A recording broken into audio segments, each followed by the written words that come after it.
Baik, salam selamat malam untuk kita semua.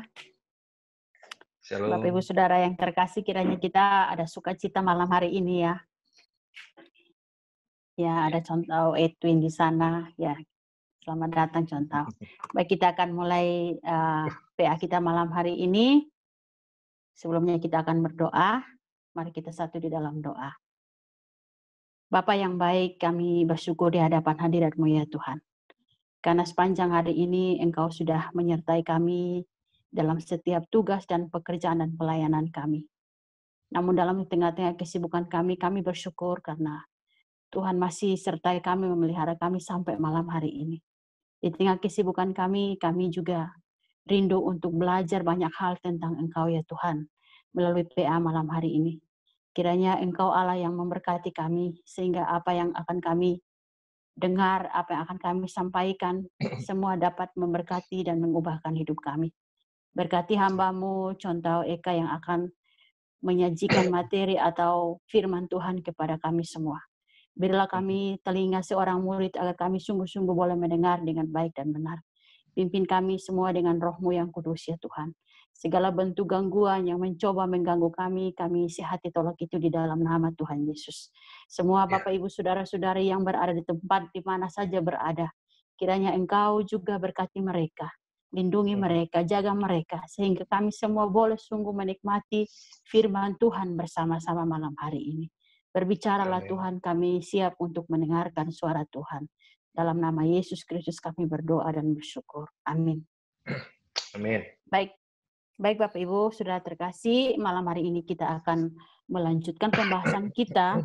Kita akan masuk di kitab di surat Roma pasal 2 ayat 17 sampai 29.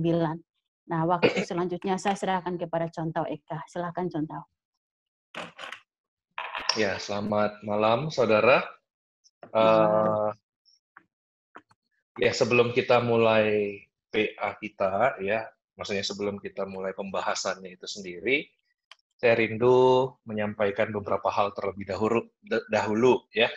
Yang pertama, saya pengen supaya PA kita ini bisa jadi PA yang interaktif, ya. Jadi saudara diperbolehkan untuk meng-unmute nantinya, ya, mic-nya masing-masing ketika mau merespons atau bertanya, ya, saudara boleh.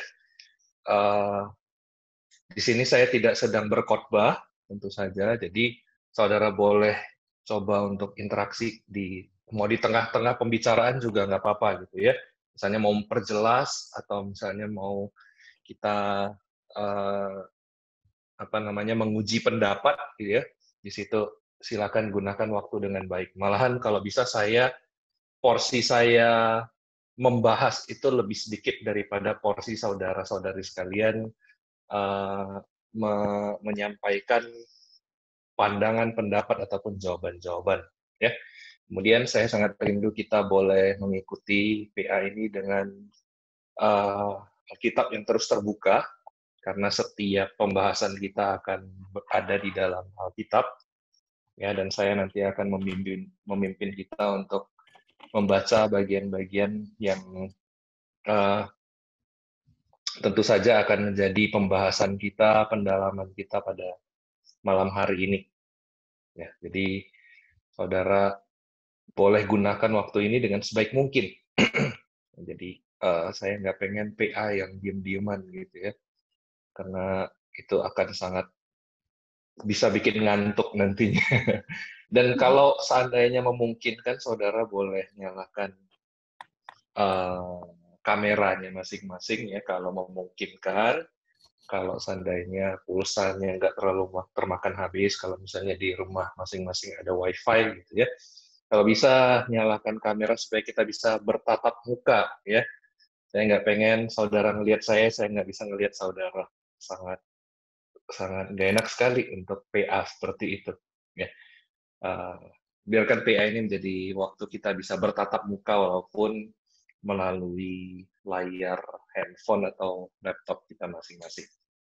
Oke, hari ini kita akan bahas dari Roma pasal 2, ya, secara khusus kita akan membahas atau membaca nantinya dari ayat 17 sampai ayat 29. Karena itu saya mengajak kita untuk buka Alkitab kita masing-masing terlebih dahulu.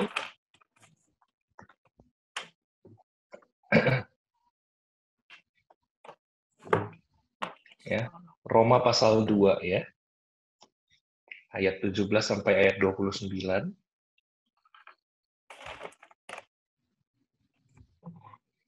Saudara buka Alkitab masing-masing dan saya akan mengarahkan kita untuk membaca secara bergiliran ya. Jadi bersiap-siap, perhatikan ya, dan nanti ketika namanya dipanggil berarti itu waktunya untuk membaca ayat selanjutnya.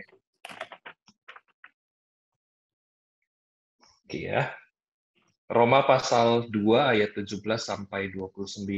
Saya akan mulai terlebih dahulu ayat 17. Ya. Tetapi jika kamu menyebut dirimu orang Yahudi dan bersandar kepada hukum Taurat, bermegah dalam Allah, kemudian boleh contoh Agus Siwi ayat 18, boleh di-unmute dulu.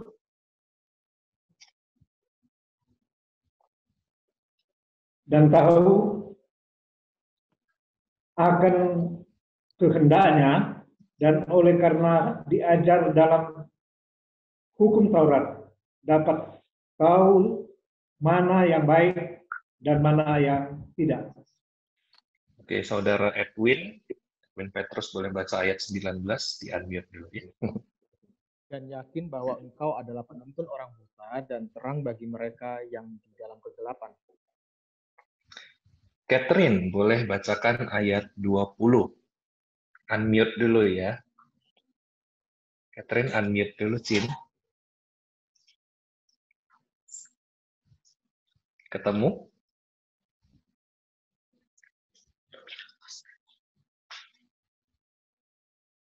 Di-unmute dulu.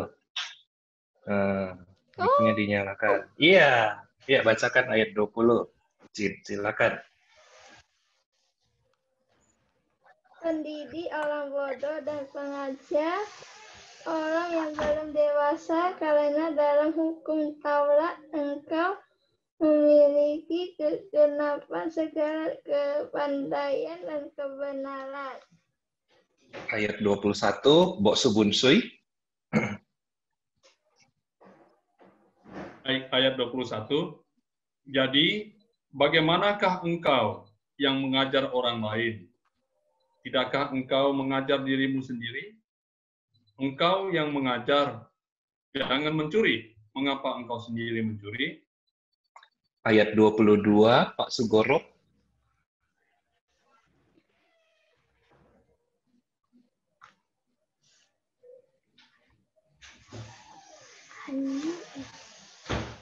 Pak Sugoro, boleh bacakan ayat 22. Oke, engkau yang berkata,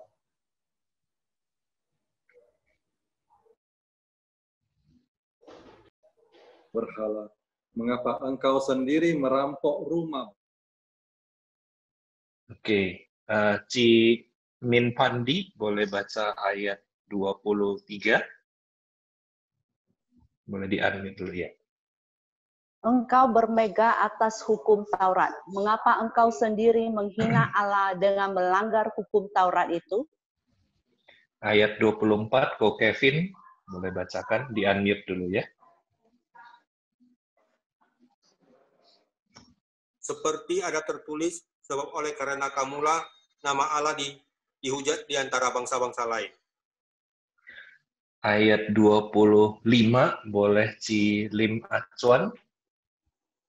Di-unmute dulu baru dibacakan ayat 25. Sunat mengapa ada gunanya jika engkau menaati hukum Taurat, tetapi jika engkau melanggar hukum Taurat, maka sunat itu tidak ada lagi gunanya. Oke, terima kasih. Boleh di-mute kembali ya. Kemudian ayat 26, bolehkah contoh Yohana bacakan buat kita?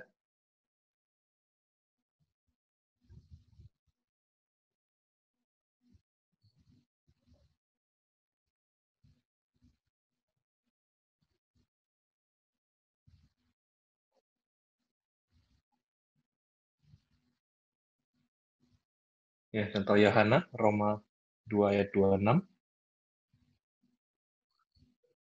Di-unmute dulu.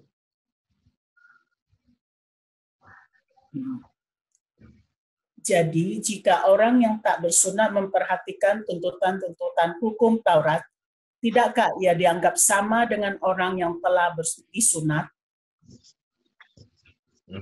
Ayat 27, contoh Orienti, boleh bacakan.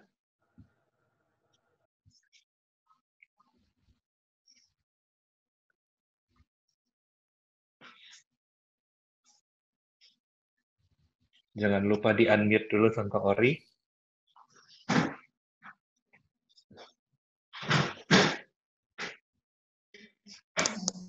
Ya. Ayat 27. Roma 2 ayat 27.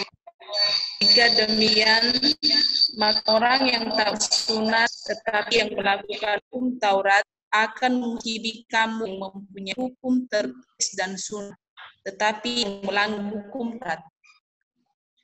Oke. Kemudian Ahui, boleh bacakan ayat 28. Oke, ayat 28. Sebab yang disebut Yahudi bukanlah orang yang lahiriah Yahudi, dan yang disebut sunat bukanlah sunat yang dilangsungkan secara lahiriah. Ya, dan ayat 29 terakhir Kristingun, boleh bacakan. Tetapi orang Yahudi sejati ialah dia yang tidak nampak keyahudiannya, dan sunat ialah sunat di dalam hati secara rohani, bukan secara hurufiah. Maka pujian baginya datang bukan dari manusia, melainkan dari Allah. Ya, sedemikian jauh pembacaan firman Tuhan yang hari ini akan kita bahas. Ya, saya sudah dengar hampir semua kita suaranya keluar. Berarti nanti ketika kita tanya jawab suaranya juga harus keluar ya. Oke, saya akan share screen-nya. Nah, saudara, kita akan membahas beberapa pertanyaan ya berkaitan dengan perikop ini, dan hampir semua jawabannya itu sudah ada di dalam perikop ini. Mungkin ada satu pertanyaan, jawabannya ada di catatan saudara kalau saudara ikut minggu lalu, dan satu lagi jawabannya juga ada di dalam Alkitab ya.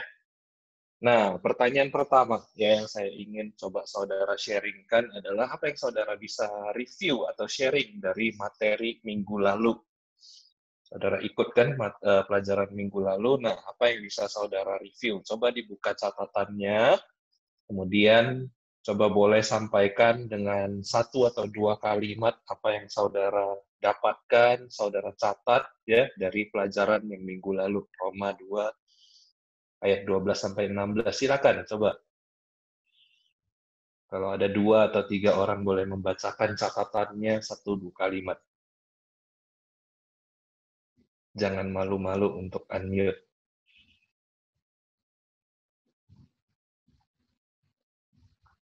Kalau contoh Tince mau meminta seseorang, ya silakan aja ya contoh ya.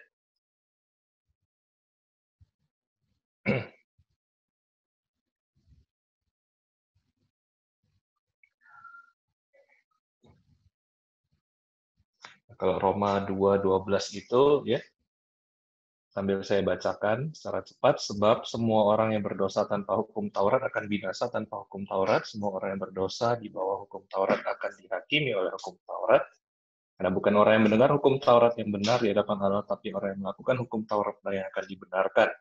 Apabila bangsa-bangsa lain yang tidak memiliki hukum Taurat oleh dorongan diri sendiri melakukan apa yang dituntut hukum Taurat, maka walaupun mereka tidak memiliki hukum Taurat, mereka menjadi hukum Taurat bagi diri mereka sendiri. Sebab dengan itu mereka menunjukkan bahwa isi hukum Taurat ada tertulis dalam hati mereka, dan suara hati mereka turut bersaksi, dan pikiran mereka saling menuduh atau saling membela. Hal itu akan nampak pada hari bila mana Allah sesuai dengan Injil yang kuberitakan akan menghakimi segala sesuatu yang tersembunyi dalam hati manusia oleh Kristus Yesus. Nah, siapa yang mau sharing? Yang saudara catat di minggu lalu, silakan.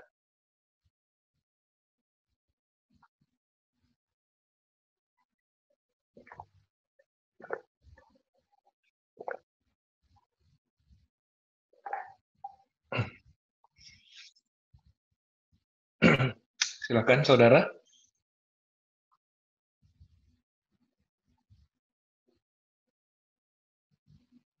Atau catatannya sudah hilang ya minggu lalu? Enggak kan?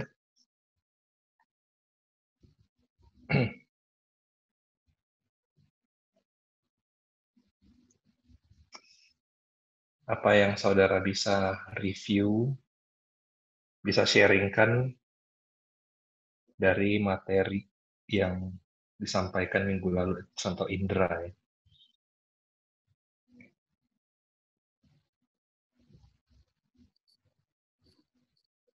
Ya mungkin saya sedikit kasih gambaran ya, halo. Ya, Ya, silakan. kita berbicara tentang standar penghakiman ya terhadap orang non-Yahudi yang belum percaya ya, yang belum percaya ya. Dan juga kita minggu lalu berbicara tentang keselamatan adalah hal yang pribadi ya.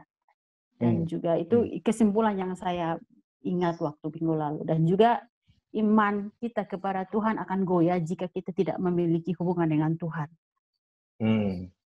Ya, apa mungkin Bapak Ibu saudara-saudara yang lain mungkin masih bisa ingat apa yang pernah kita bicarakan kemarin itu. Ya, coba siapa lagi yang mau men-sharingkan?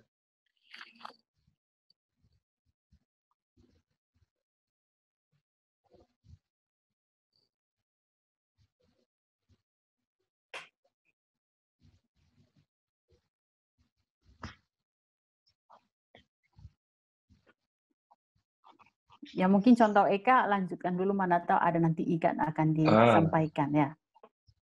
Iya, boleh. Ya, kalau minggu selalu ya hampir sama ya dengan apa yang di-sharingkan contoh Tince ya. Karena minggu lalu saya kan juga ikut di situ kan. Salah satu yang saya ingat adalah dari bagian ini, apa yang Tuhan harapkan dan inginkan dari hidup kita adalah kita itu berelasi dengan Tuhan ya, berelasi dengan Tuhan. Karena tetap bagaimanapun, mau itu hukum Taurat ataupun orang yang tidak mengenal hukum Taurat, semuanya itu akan berhadapan dengan Allah. Karena itu kita perlu untuk punya relasi dengan Allah ya. Ya. Nanti mungkin kalau ada yang mau sharing silakan juga. Oke, coba ya kita sambil jalan deh. Nah, ini sudah ada di dalam ayat-ayat yang kita baca tadi. Karena itu saya berharap saudara boleh menjawabnya. Nah, di pertanyaan ini ya, ini dari ayat 17 dan 18a ya. Itu bagaimana sih orang Yahudi di gereja di Roma ini menganggap diri mereka ya. Paulus di dalam ayat 17 dan 18a ini berbicara tentang orang Yahudi. Nah, bagaimana orang Yahudi menganggap diri mereka sendiri? Silakan coba dilihat-lihat ayat 17 dan 18a. Jawabannya semuanya ada di situ.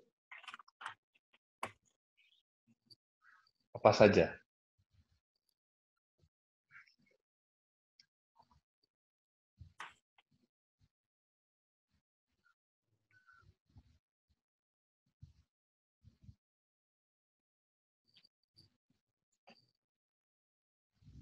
Silakan saudara. Contoh, orang Yahudi karena begitu mengerti Taurat ya. Dia tahu apa yang diajar dalam Taurat. Mereka tahu mana yang baik, mana yang tidak, sehingga mereka merasa begitu hebat gitu ya. Di ayat 17 ada tulis, mereka bermegah dalam Allah. Mereka menganggap mereka melebihi segala-galanya lah karena mengerti Taurat secara lengkap gitu, contoh. Ya. Apalagi saudara yang saudara temukan? Ya, thank you di sharing. Yang lain, apa yang saudara temukan? Ya, anggapan dari orang-orang di gereja di Roma. Saya pikir selain mereka itu tahu hukum Taurat, tetapi lebih lagi di dalam ayat 18, tahu kehendaknya, tahu kehendak Allah, luar biasa itu. Luar biasa. Jadi Ya. orang Yahudi ini memiliki satu pemahaman atau dianggap oleh penulis mereka itu tahu kehendak Allah. Tapi dalam penjabat selanjutnya kita dapatkan bahwa tidak seperti itu. Artinya Ya, tidak jadi tahu tapi harus menjabarkan. iya. Jadi di dalam ayat 17 dan 18a itu dikatakan bahwa orang-orang Yahudi ini mereka itu dikatakan bersandar kepada hukum Taurat, ya, kemudian bermegah dalam Allah dan juga tahu akan kehendaknya, ya. Jadi ada 3 hal yang Paulus katakan tentang pandangan orang Yahudi terhadap diri mereka. Nah, bersandar kepada hukum Taurat itu maksudnya apa, saudara? Coba, saudara, ketika saudara baca ini, menurut saudara apa itu maksudnya bersandar pada hukum Taurat?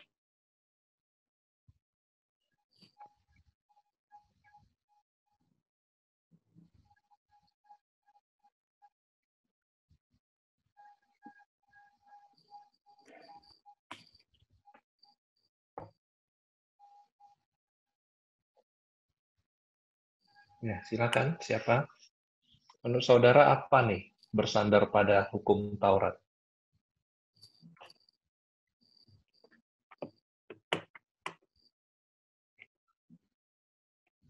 Tenang saja, kita di sini tidak cari siapa yang benar dan siapa yang salah. Kita mau sama-sama bertumbuh. Silakan, siapa yang mau menjawab? Boleh unmute dulu.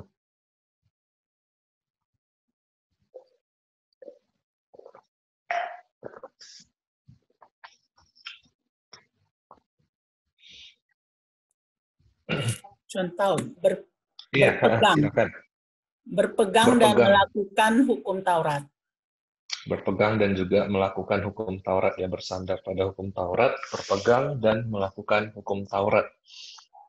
Ya, ada lagi yang lain? Mau menambahkan? Apa itu bersandar pada hukum Taurat?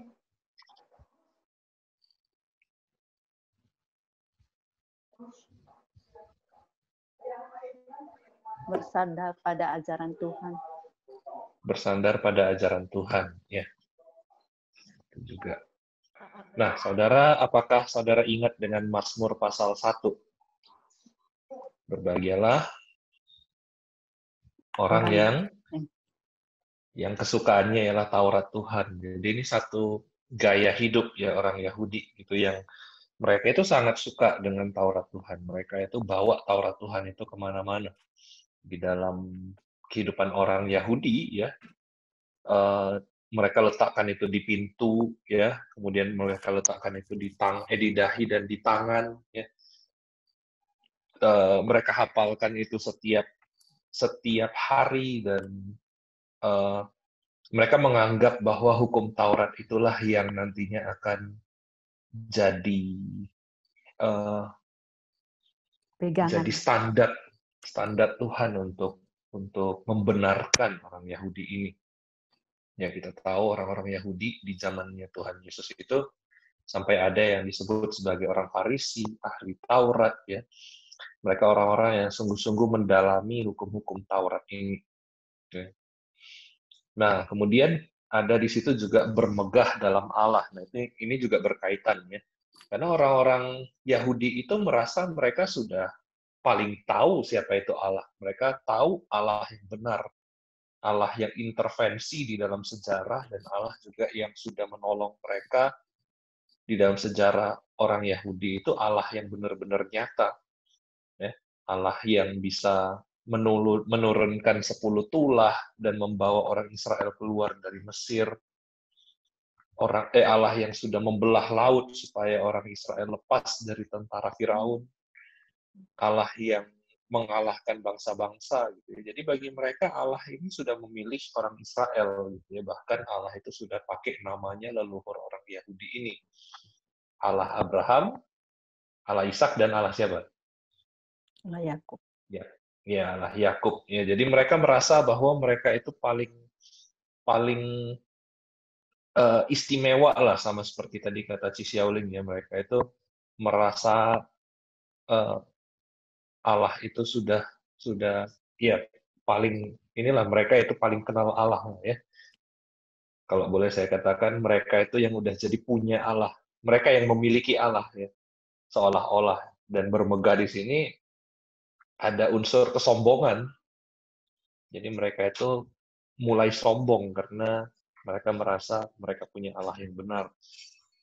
Dan juga selain itu, ya dikatakan mereka itu tahu akan kehendaknya, tahu akan kehendak Allah. Mereka merasa bahwa di dalam perjanjian lama ya, kitab Taurat yang mereka miliki, di situ Allah sudah memperkenalkan dirinya dan memperkenalkan kehendaknya. Walaupun yang di sini ada nada sindiran sebenarnya. Ya, ada nada sindiran. Nanti kita akan lihat kenapa Paulus mengeluarkan nada sindiran ini. Nah, kita akan coba lihat ya di pertanyaan yang ketiga nih. Nah, saudara, ini dari ayat 18b ya dan ayat 20b. Jadi setelah ada kata hukum Taurat, nah itulah kira-kira jawabannya. Jadi apa yang dipelajari orang Yahudi dari hukum Taurat? Di ayat 18b dan ayat 20b. Apa saja, saudara? Silakan. Yang tadi belum ngomong atau belum sempat baca Alkitab juga boleh jawab nih pertanyaan-pertanyaannya. Apa yang dipelajari orang Yahudi dari hukum Taurat?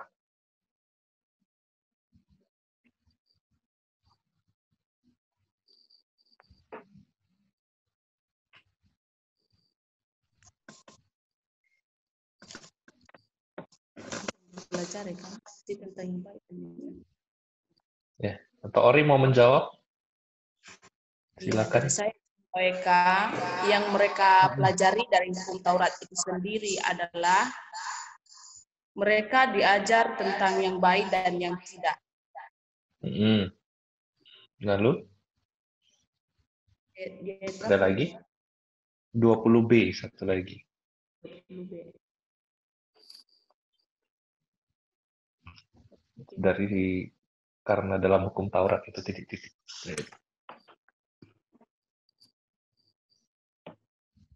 Atau kita kasih kesempatan yang lain juga buat jawab. Silakan yang lain boleh jawab, biar kedengaran suaranya, biar kita aktif, ada interaksi di sini. Coba dari ayat 20b-nya apa tuh yang dipelajari orang Yahudi? Tadi kan ayat 18b dikatakan orang Yahudi itu jadi tahu apa yang baik dan yang tidak. Ya.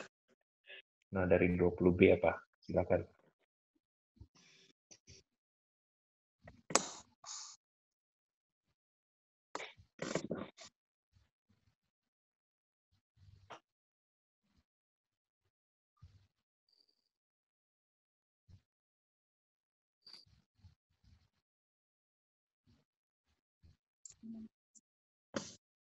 Ya. Contoh. Jadi ini bahwasannya bahwa orang Yahudi itu tidak ada yang lebih memahami hukum Taurat itu lebih dari orang Yahudi ya, sehingga mereka itu dianggap akan menjadi penuntun, diharapkan akan menjadi penuntun dan pendidik ya, mereka yang tidak memiliki Taurat itu. Oke. Ya, jadi itu sebenarnya jawaban untuk pertanyaan selanjutnya, tapi nggak apa-apa, yaitu salah satu juga bagian di ayat 20b itu dikatakan mereka itu menjadi kegenapan, ya, kegenapan dari segala kepandaian dan juga kebenaran. Jadi dari hukum Taurat atau dalam hukum Taurat engkau memiliki kegenapan segala kepandaian dan kebenaran. Tadi yang ayat 18b itu dikatakan kamu orang Yahudi, yaitu mereka jadi tahu yang mana yang baik dan yang tidak. Ayat 20b itu kegenapan segala kepandaian atau juga kegenapan atau kepenuhan dari hikmat, ya. Nah, saudara ingat nggak hikmat itu apa? Atau asal usul atau dasar dari hikmat itu dari mana? Kalau di bagian Alkitab yang lain, di kitab Amsal. Hikmat itu dari mana?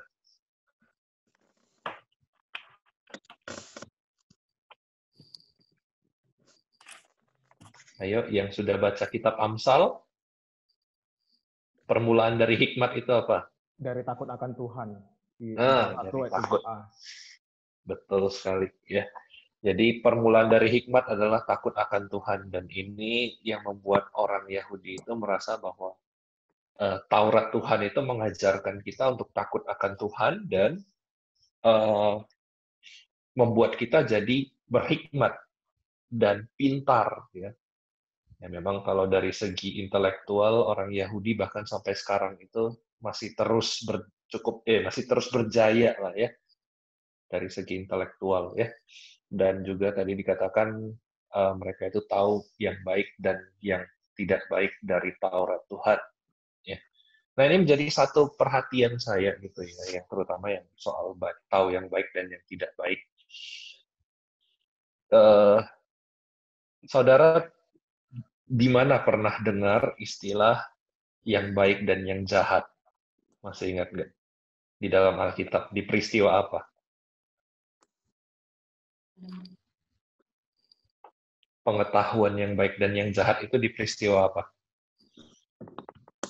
Biar kita bisa lihat kaitannya.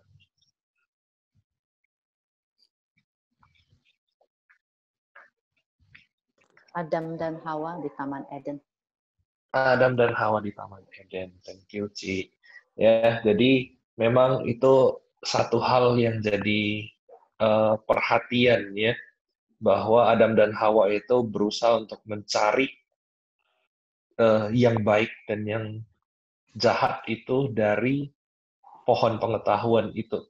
Ya, dan padahal pengetahuan yang baik dan yang jahat itu sebenarnya sudah datang dari Allah, ya. Tapi mereka cari untuk bisa dapat pengetahuan itu untuk diri mereka sendiri. Dan di dalam sejarahnya juga, sejarah orang Israel, akhirnya mereka tahu bahwa Taurat Tuhan itulah yang membuat mereka tahu yang mana yang baik, mana yang tidak baik. Ya, mana yang berkenan pada Allah, mana yang tidak berkenan. Mana yang dianggap itu dosa, mana yang tidak. Gitu ya. Nah, itu hal yang dipelajari orang Yahudi. Jadi orang Yahudi ini punya banyak pemahaman. Mereka tahu tentang hukum-hukum moral, tadi yang baik dan yang tidak baik. Mereka tahu tentang hikmat, tadi segala kepandaian dan juga kebenaran. Ya. Jadi mereka itu orang-orang yang luar biasa. Ya. Dari moral dan dari intelektual. Nah, tapi permasalahannya bagaimana? Apakah mereka itu benar-benar seperti itu? Nah, sebelum kita masuk ke pertanyaan yang tentang apakah benar-benar seperti itu, ada pertanyaan ini. Bagaimana relasi orang Yahudi terhadap mereka yang bukan Yahudi? Ya. Atau bagaimana orang Yahudi itu dipanggil untuk menjadi berkat ya bagi orang-orang yang bukan Yahudi. Itu dari ayat 19 dan 20. Tadi ada jawabannya sudah menyerempet ke situ, 20a gitu ya. Apa keyakinan orang Yahudi ini? Mereka jadi apa saja? Ayat 19, ayat 20.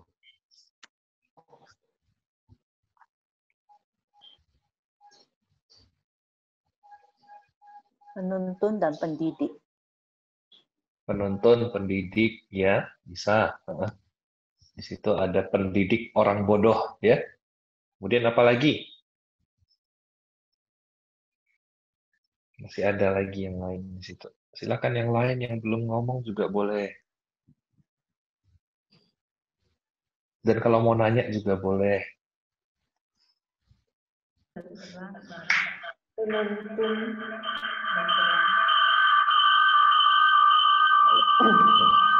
Boleh. Feedback sepertinya. Bentar ya.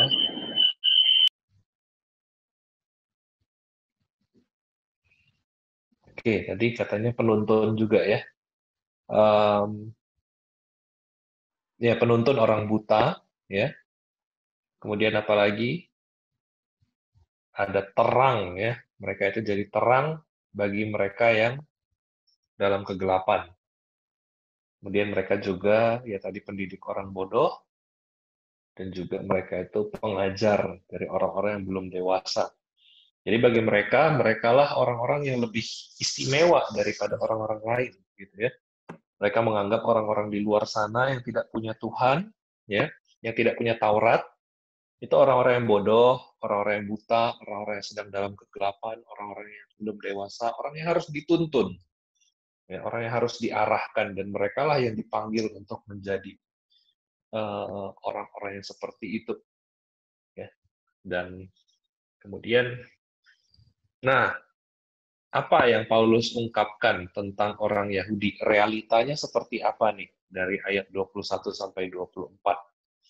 Tadi kan sudah dikatakan orang Yahudi itu istimewa, mereka bersandar pada hukum Taurat, mereka bermegah tentang Allah, ya, mereka tahu kehendak Tuhan, mereka tahu yang baik dan yang jahat, ya, yang mereka juga jadi penuntun orang buta, mereka jadi terang bagi orang dalam kegelapan, mereka jadi pendidik orang bodoh juga, dan kemudian pengajar buat orang yang belum dewasa, ya, dan disitulah mereka punya kegenapan segala kepandaian. Nah, masalahnya bagaimana kehidupan orang Yahudi yang sebenarnya, itu yang di ayat 21 sampai 24. Coba di situ jelas tuh kelihatan.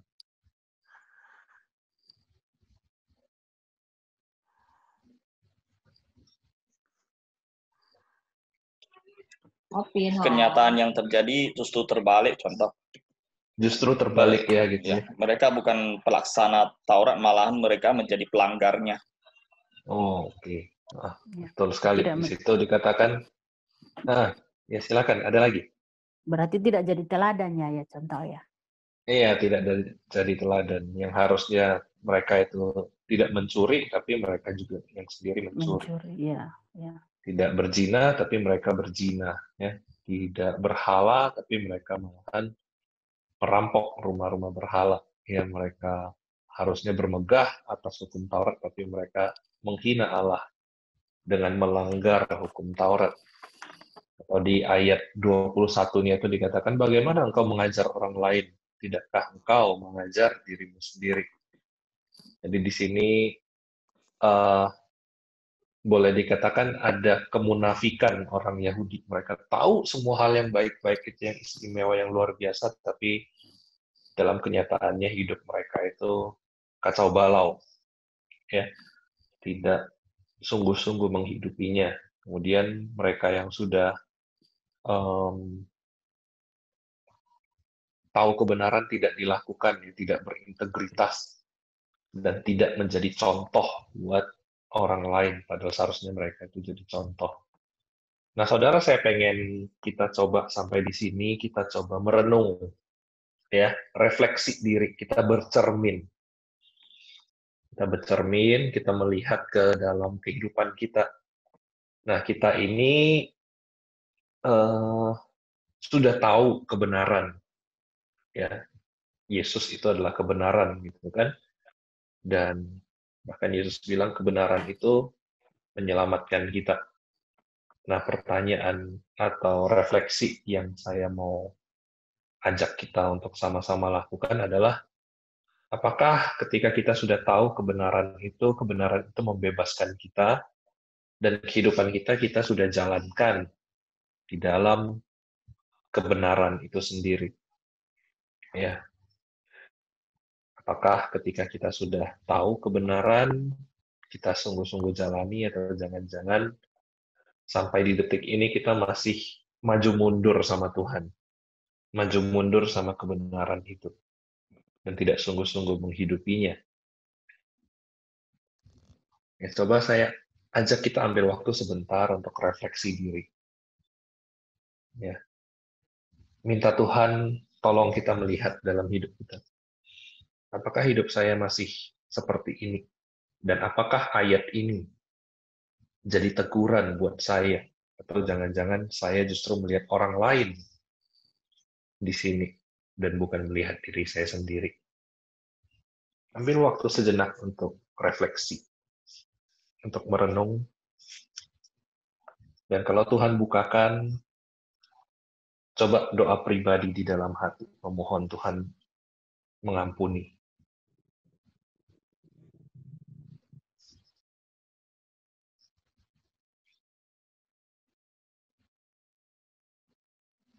Jangan sampai kita jadi orang-orang seperti orang Israel atau orang Yahudi. Yang di dalam ayat 24 dikatakan, sebab oleh karena kamulah nama Allah dihujat di antara bangsa-bangsa lain. Jangan oleh hidup kita, orang lain jadi tidak mau percaya kepada Tuhan. Dan malahan mereka menganggap Tuhan ya kita, Tuhan Yesus, tidak sungguh-sungguh ada, hanya gara-gara hidup kita yang tidak mencerminkan itu. Kemudian saya juga pengen ngajak kita untuk berefleksi. Seandainya ada sisi di dalam hidup kita ya, yang ternyata membuat orang lain tidak atau enggan untuk percaya sama Tuhan Yesus. Coba bawa itu kepada Tuhan dan komitmenkan, Tuhan, saya nggak mau bawa ini terus. Saya mau lepaskan ini di dalam anugerah Tuhan. Saya mau jalani hidup saya yang di dalam kebenaran itu. Supaya nama Tuhan dimuliakan.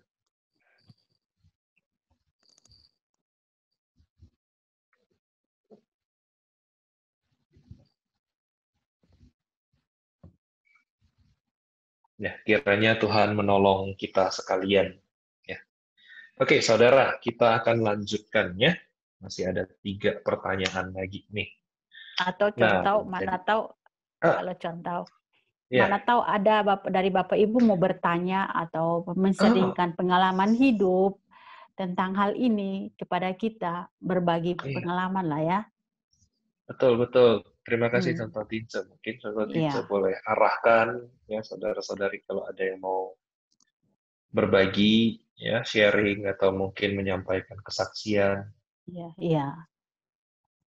Seperti yang di bagian poin 5 ya, tahu kebenaran dan tidak melakukannya ya. Nah, ini apakah kita pernah melakukan hal itu? Ya, kita mungkin boleh terbuka supaya istilahnya kita saling berbagi ya, apa yang menjadi pengalaman kita, boleh saling memberkati. Saya juga pernah mengalami hal yang sama, tapi malam ini pun saya ingin Bapak Ibu kita saudara semua bisa sharing. Hal-hal kecil apapun itu juga sangat memberkati juga. Ya silahkan ya.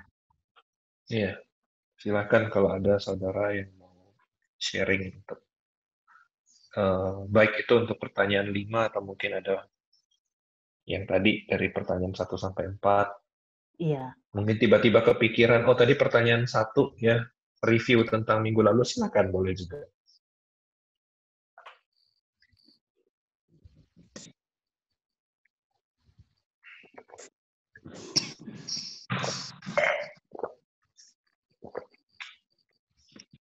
Ya, apakah ada? Jangan malu-malu.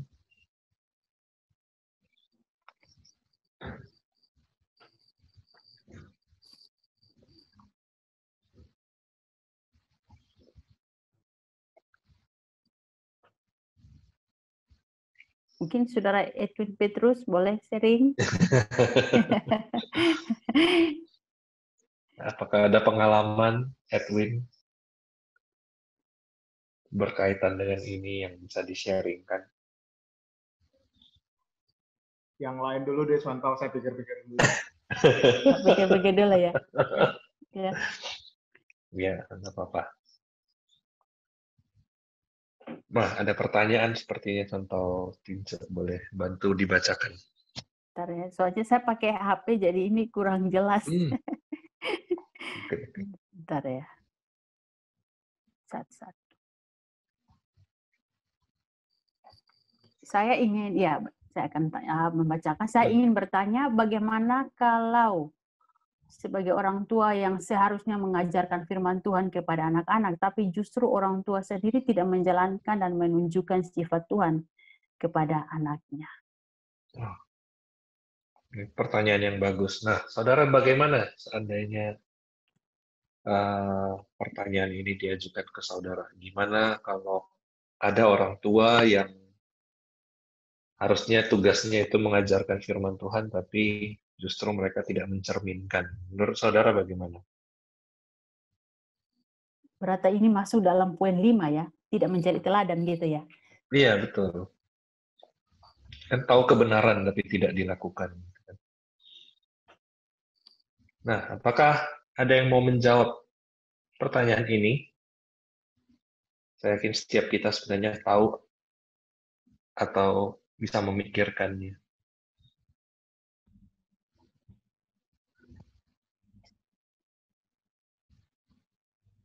Ini dari saudara atau saudari, ini namanya beloved sinner. Jadi saya nggak tahu siapa ini. Nama jelas nggak ada. Iya.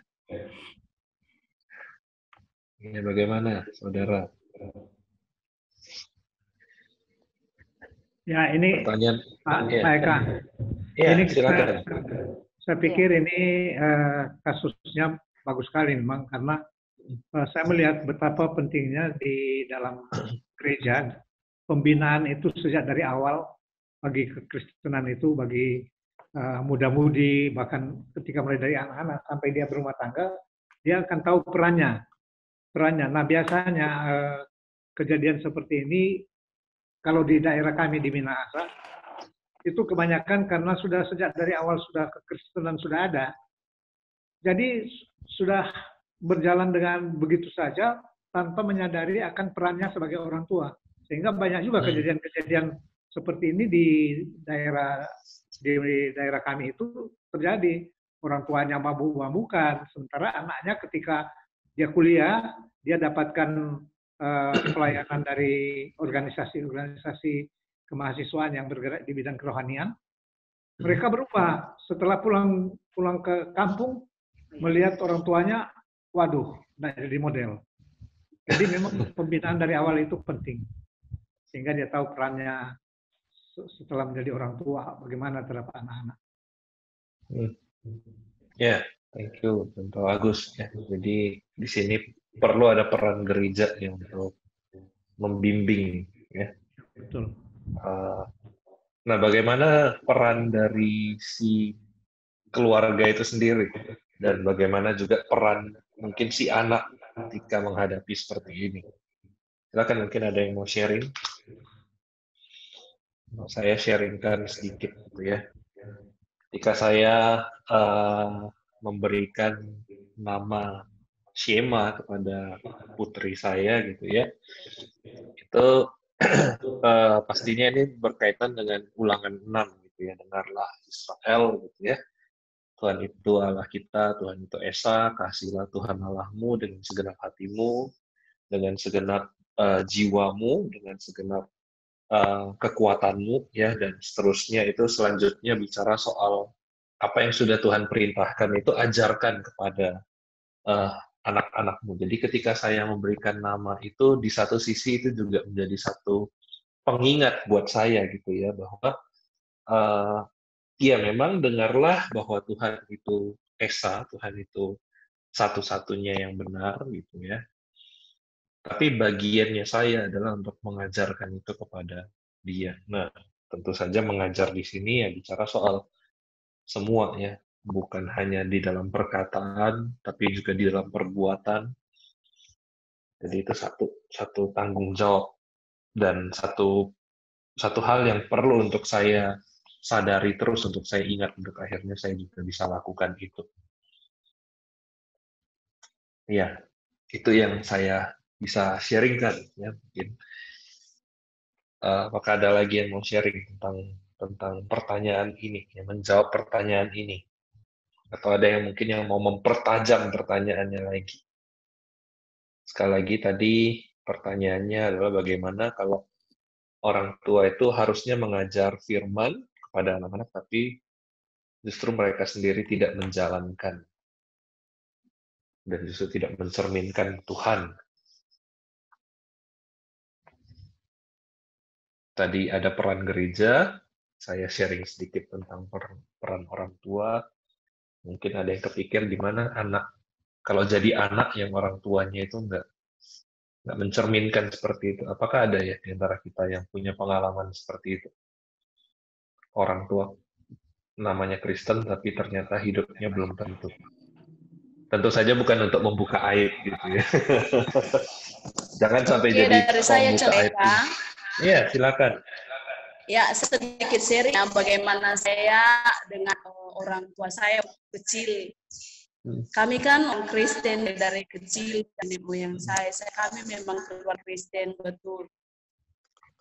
Jadi saya sharing kepada teman semua bahwasannya orang tua saya itu dikatakan di sini ya berzina itu bukan dalam hubungan badan dengan suami antara kami dengan istri seperti, tapi berzina itu menduakan Allah. Maksud saya kepada hal seperti halnya ketika masa hamil dia melahirkan, jadi mereka datang kepada berdoa, di sisi lain juga mereka pergi ke dukun gitu. Dukun, lalu itu pergi ke rumah tuh memakai macam putih, ayam jantan yang jago, yang besar gitu ya. Jadi itu nanti ketika mas itu melahirkan ayam putih dipotong, darahnya itu dipercik pada ke rumah-rumah kami itu ya. Jadi itu sudah zina menduakan gitu. Itu dilakukan orang saya dulu. Jadi setelah ya belajar firman Tuhan, saya kuliah itu saya mengerti bahwa itu hal yang tidak benar. Jadi akhirnya saya mengajar anak saya kembali, tapi sebelum saya mengajar mereka mengajarkan kebenaran itu, saya berdoa dalam diri sendiri. Saya berdoa Tuhan berikan aku kekuatan untuk menyatakan kebenaran ini pada orang lain, karena sebenarnya yang memimpin saya sekarang saya lebih tahu kebenaran mereka. Jadi saya itu menahan diri saya supaya saya berani untuk mengatakan kebenaran. Kemudian saya mengajar mereka pelan. Saya mengajar mereka pelan bahwasanya kita selama ini sudah melakukan Allah, sudah bina berhala yang kita lakukan itu. Jadi saya jelaskan satu-satu bahwa mereka berdoa dan memohon kepada Tuhan, sehingga akhirnya ketika mama saya lahirkan anak terakhir, dia tidak lagi pergi ke dunia, tapi pergi pada Tuhan, gitu ya. Sehingga ketika melahirkan juga di sekolah, tidak seperti mereka pikir, oh kalau kita pergi ke Tuhan, mama saya melahirkan susah gitu ya, nggak bisa melahirkan secara normal gitu, aku dioperasi. Jadi Tuhan dengan lama saya ini, keluarga saya bisa sampai dari hal sampai sekarang. Terima kasih, Coy. Ya, thank you untuk sharingnya ya. Jadi tentu ada peran dari anak sendiri juga untuk mengingatkan orang tua ya. Tuhan memberikan kita sebenarnya hak juga untuk menegur, tapi di satu sisi juga kita belajar untuk melakukannya gitu ya. Nah, sempat ada seorang anak remaja dulu bertanya pada saya seperti ini. Contoh kan ini kita harus menghormati orang tua kata firman Tuhan. Tapi gimana kalau orang tua kita itu justru orang tua yang tidak pantas untuk dihormati, tidak layak untuk mendapatkan hormatnya kita? Apakah masih perlu kita menghormatinya? Ya, saya pikir di situ firman Tuhan berkata jelas kita tetap perlu untuk menghormati mereka, ya. Dan Tuhan kasih saya hikmat seperti ini di dalam Alkitab kan diajarkan anak-anak hormatlah, taatlah kepada orang tuamu, dan kemudian setelah itu ada juga hai bapak-bapak, ya, jangan buat hati anak-anak terluka. Bangkitkan hati amarah anak-anakmu gitu ya. Jadi di situ saya bilang ke dia, memang ada perintah Tuhan juga buat orang tua gitu ya, untuk hukum mereka kelima, itu ya, 10 hukum Taurat gitu ya. Ada perintah untuk orang tua supaya mereka itu juga menjadi terhormat lah gitu ya, menjadi terhormat gitu ya. Tapi perintah yang lebih dahulu diberikan oleh Paulus adalah anak-anak yang duluan hormat. Jadi saya katakan ke anak remaja ini, di sini Tuhan bilang hormatilah orang tuamu, entah itu dia terhormat atau enggak, dan dari situ Tuhan bisa bekerja untuk membuat dia nantinya sadar, dan akhirnya dia juga bisa hidup terhormatnya. Jadi itu juga yang mungkin bisa menjawab ya untuk pertanyaan ini. Terima kasih. Nah, kalau nanti ada interaksi, silakan langsung juga ya. Boleh sharing sedikit ya, contoh tentang Ya, remaja silakan. ya. Ini remaja Herman pernah bilang gini, contoh bagaimana kita bisa meneladani sikap orang tua yang beda agama. Sedangkan saya sendiri sudah percaya Tuhan, orang tua belum. Nah, sebagai seorang anak, tadi kan ada contoh, Eka ngomong kita harus menghormati. Nah, seandainya kalau dia mengajarkan kita untuk sembahyang kepada roh orang yang sudah meninggal, apakah saya sebagai anak harus patuh juga mengikuti hal itu? Sedangkan orang tuanya sendiri menekankan supaya mereka harus melakukan hal itu. Nah, dia dilema.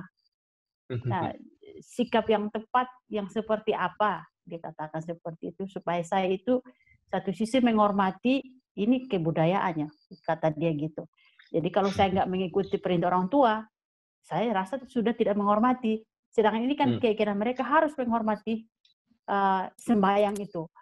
Saya bingung, dia bilang seperti itu. Nah, bagaimana sikap kita sebagai anak di rumah ya? Mungkin di dalam grup ini kita juga ada anak yang mengalami hal itu. Apa solusinya supaya bisa menolong kaum muda kita ini? Ya, saya sedikit kaitkan kembali ya, karena pertanyaan ini bisa kita kaitkan juga ke pertanyaan yang kelima tadi. Pertanyaan yang kelima kan bicara soal orang Yahudi itu tahu yang baik gitu kan, tapi dengan tindakan mereka itu mereka justru tidak melakukan yang benar gitu ya. Nah, gimana kalau seandainya posisinya itu kalau sesuai dengan tadi sharing ke pertanyaannya Tuan Vince, posisi mereka yang kejepit, tahu yang benar harusnya seperti apa, tapi kejepit posisinya. Kayaknya kok orang tua, dari faktor orang tua ya terutama ini bicara soal anak-anak yang masih di dalam naungan orang tua, gimana kalau orang tuanya yang memaksa untuk akhirnya hidup seperti itu. Nah, mungkin siapa yang mau sharing atau menjawab? Tentu saja ini soal kasus ya, ini kasus, jadi kita perlu menyadari. Ini Mbak Subunsui boleh?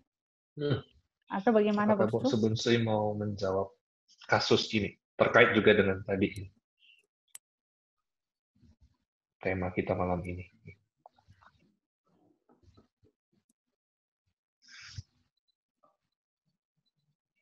Iya, sepertinya saya nggak bisa muncul ya. Bisa dengar? Apanya? Bisa dengar suara? Bisa, Bos. Bisa. Ini lagi drop ini sinyal tempat saya. Oh, tapi bisa kelihatan. Ya, kedengaran. Nggak apa-apa, nanti saya di satu lagi, biar penanya satu lagi, baru saya antri ya. Oh iya. Oke, terima kasih. Ya, gimana kondisi kalau seandainya anak-anak remaja yang harusnya mereka bisa lakukan kebenaran, mereka udah tahu kebenaran, tapi kondisinya kejepit orang tuanya kayaknya yang justru ini. Mungkin Boksu Parlin, apakah di tempat untuk bisa menjawab atau sharing tentang hal ini?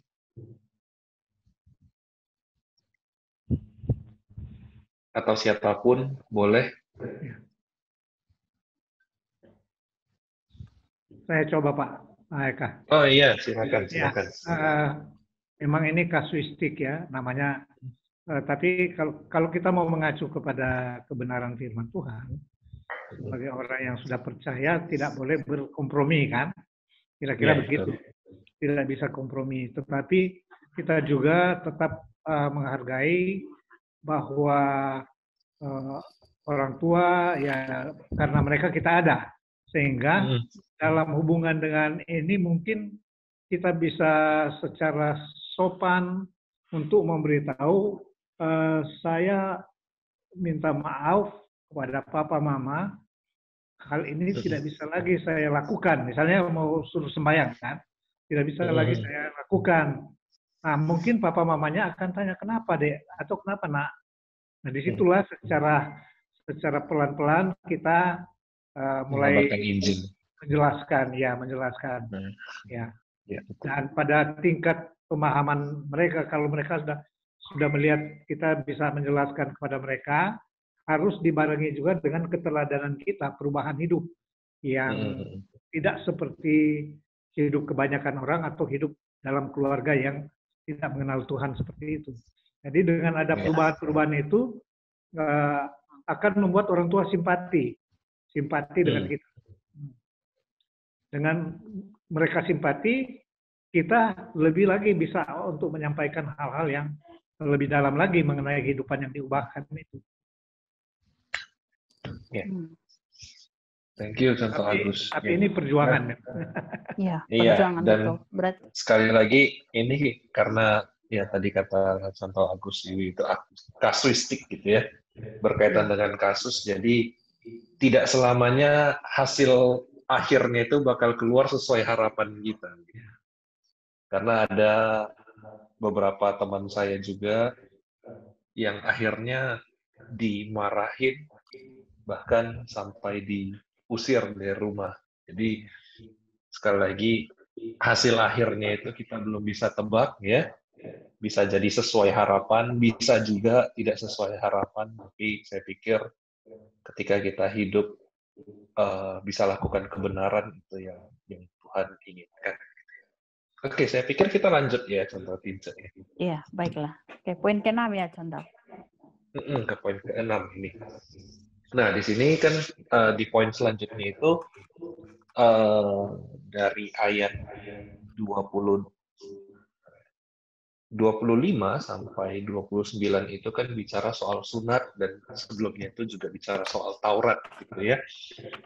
Nah, sunat Taurat ini lambang perjanjian Allah terhadap dua orang yang penting dalam sejarah Israel. Nah, siapakah mereka?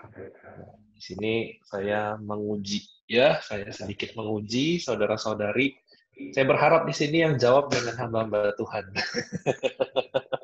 Hamba Tuhan udah tahu ini jawabannya. Saya pengen tahu apakah jemaat atau mungkin bahkan majelis ya bisa menjawab.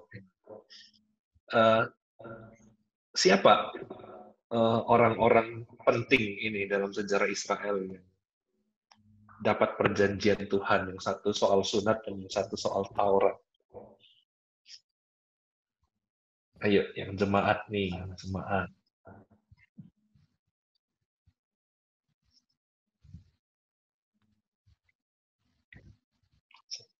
Ini tebak-tebak, ya nggak usah takut salah. Ya, siapa saudara ada? Sekali lagi untuk jemaat, pertanyaannya siapa nih orang penting dalam sejarah Israel yang dapat perjanjian dengan Allah soal sunat dan soal Taurat? Dua-duanya sama-sama di perjanjian lama.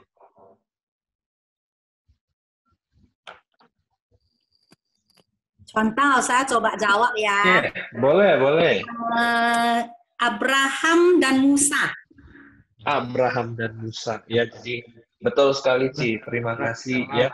Jadi di sini kita boleh belajar melihat ya, bahwa Abraham itu punya perjanjian dengan Allah, dan salah satu tanda perjanjiannya itu adalah sunat. Dan Musa itu punya perjanjian ya, dan perjanjian ini juga berkaitan dengan seluruh Israel, yaitu Taurat ya. Nah, apa fungsi dari perjanjian itu ya, kepada Abraham dan juga kepada Musa? Fungsinya apa?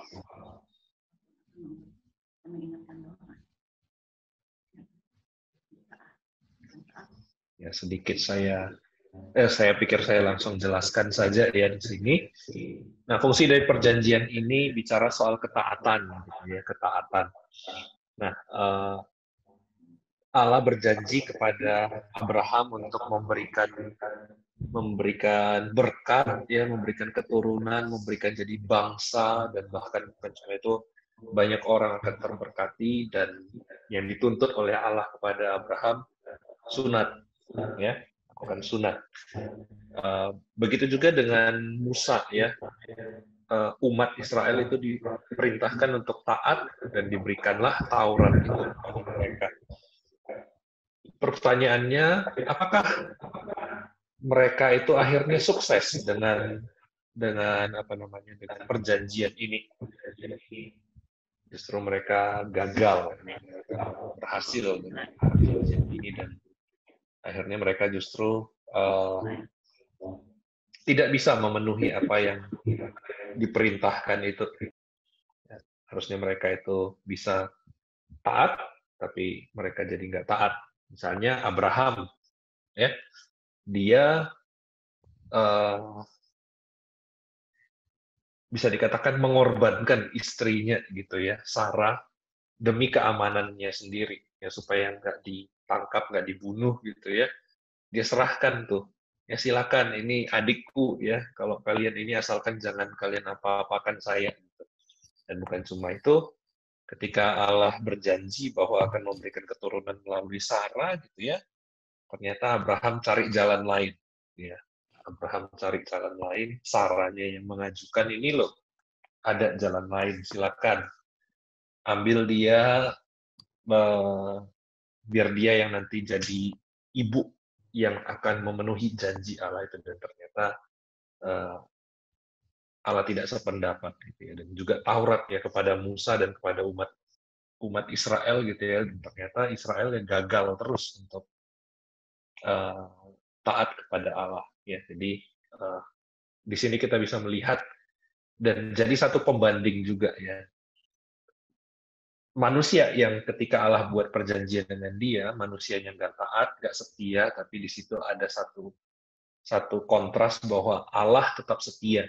Ya, bayangkan kalau di perjanjian dengan Abraham, Abraham langgar dan Allah udah langsung cabut, berarti bukan Israel lah yang kemudian jadi umat Allah yang, dan bukan melalui keturunan Yehuda datang Yesus gitu, tapi mungkin dari entah orang Tionghoa atau mungkin dari orang Amerika atau dari orang mana, tapi kita melihat Allah itu setia. Begitu juga dengan Israel gitu. Ketika mereka jatuh bukan Allah langsung buang gitu ya, tapi tetap Allah mau pakai mereka untuk mendatangkan keselamatan bagi bangsa-bangsa termasuk juga bagi kita. Nah, kita akan langsung lanjut ya ke pertanyaan 7. Nah, coba saudara bandingkan antara ayat 14 dengan ayat 26-27. Di situ apa persamaannya? Ada apa namanya? Ada hal berulang apa di situ yang mau disampaikan oleh Paulus? Ya, saya akan bacakan ayat 14, saudara sambil perhatikan. Nanti saya juga baca 26-27. Saya kayaknya minta contoh Tince boleh bacakan nanti. Saya bacakan dulu ayat 14 ya. Apabila bangsa-bangsa lain yang tidak memiliki hukum Taurat oleh dorongan diri sendiri melakukan apa yang dituntut hukum Taurat, maka walaupun mereka tidak memiliki hukum Taurat, mereka menjadi hukum Taurat bagi diri mereka sendiri. Silakan contohin, coba bacakan 26-27. Jadi jika orang yang tak bersunat memperhatikan tuntutan-tuntutan hukum Taurat, tidakkah ia dianggap sama dengan orang yang telah disunat? Jika demikian, maka orang yang tak bersunat tetapi yang melakukan hukum Taurat akan menghakimi kamu yang mempunyai hukum tertulis dan sunat, tetapi yang melanggar hukum Taurat. Ya, apa persamaannya di dalam ayat 14 dan ayat 26-27 ini?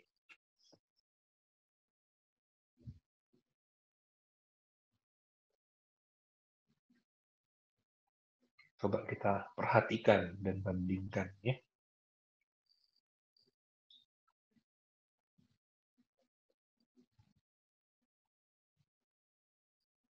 Sama-sama bicara hukum Taurat. Oke, coba yang lain apa?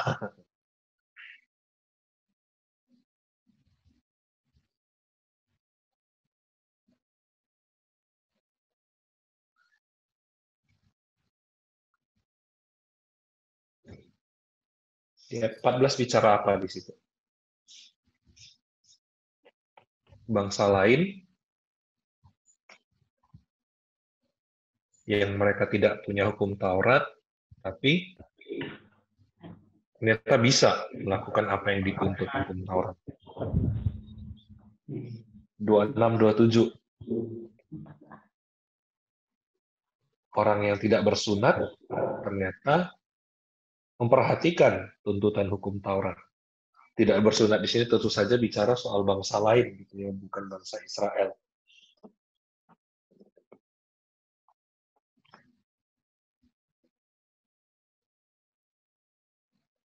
Nah, jadi ini sebenarnya sama ya seperti yang tadi pertanyaan yang nomor 6 gitu ya. Ada faktor ketaatan di sini. Ada faktor ketaatan. Jadi ada tuntutan dari Allah untuk umatnya itu taat. Ternyata orang-orang yang bukan pilihan Allah secara bangsa gitu ya, ternyata mereka bisa jauh lebih taat ketimbang orang-orang yang sudah dipilih Allah yang punya banyak sekali nilai plus ya. Jadi kesamaannya ada di situ. Nah, pertanyaan terakhir nih. Yang saya pikir saya pengen fokus di sini untuk 20 menit terakhir ini. Ya, makna apa yang dapat ditarik dari ayat 28 dan 29?